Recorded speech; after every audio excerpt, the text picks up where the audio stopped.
Sahabat dan saudaraku, mari menggunakan waktu mempelajari firman Tuhan hari ini. Rabu, 4 Desember. Judulnya, Akulah Kebenaran.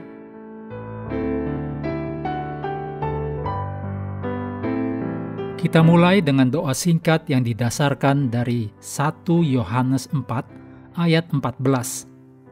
Dan kami telah melihat dan bersaksi bahwa Bapa telah mengutus anaknya menjadi juru selamat dunia. Amin.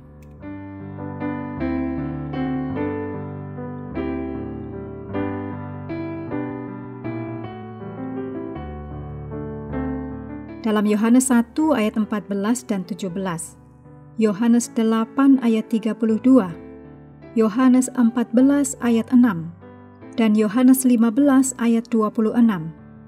Yohanes mengaitkan konsep kebenaran secara langsung kepada Yesus. Berulang kali dalam Injil Yohanes, kebenaran dihubungkan kepada Yesus, Bapanya, dan Roh Kudus.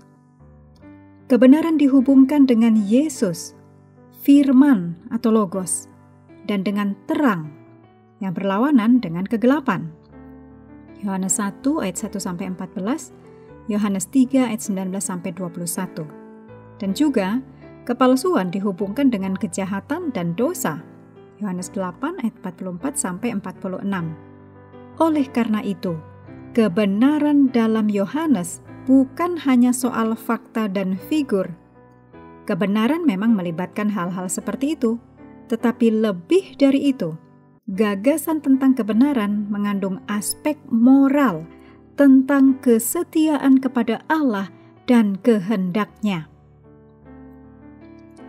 Berikutnya kutipan dari Ellen G. White, Membina Kehidupan Abadi, halaman 24. Banyak orang yang berseru kepada Allah yang hidup, menginginkan kehadiran ilahi. Teori-teori filsafat atau tulisan-tulisan sastra, betapapun gemilangnya, tidak dapat memuaskan hati. Pernyataan dan penemuan manusia tidak berguna. Biarlah firman Allah berbicara kepada manusia.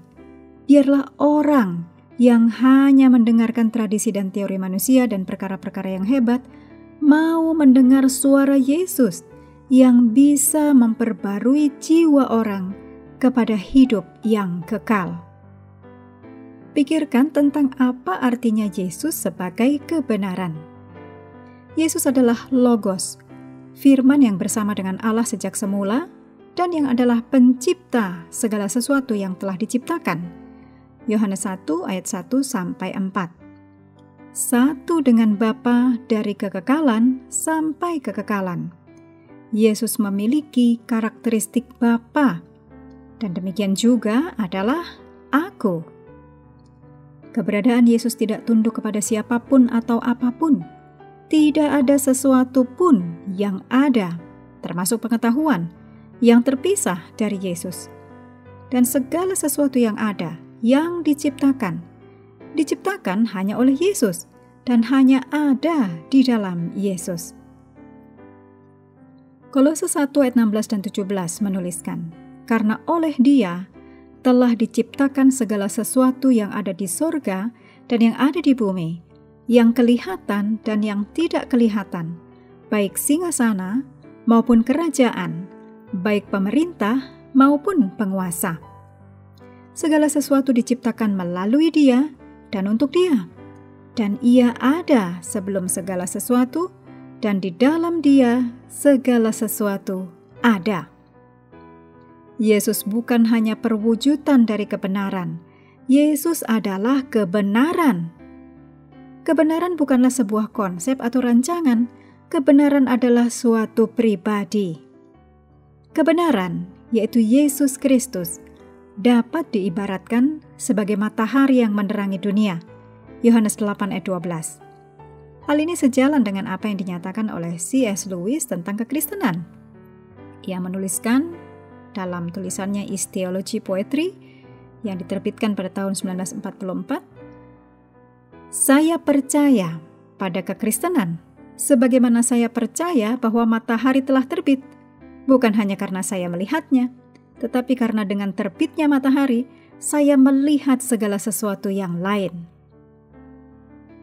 Melalui Yesus, Sang Kebenaran, kita dapat menafsirkan dunia di sekitar kita dengan benar. Mengakhiri pelajaran hari ini, mari kembali ke ayat inti, Yohanes 1 ayat 18. Tidak seorang pun yang pernah melihat Allah, tetapi anak tunggal Allah yang ada di pangkuan Bapa, dialah yang menyatakannya. Sahabat juga perlu melengkapi waktu untuk bersekutu dengan Tuhan setiap hari. Dengan bacaan Alkitab sedunia, percayalah kepada nabi-nabinya yang melanjutkan dari Roma pasal 10. Tuhan memberkati kita semua.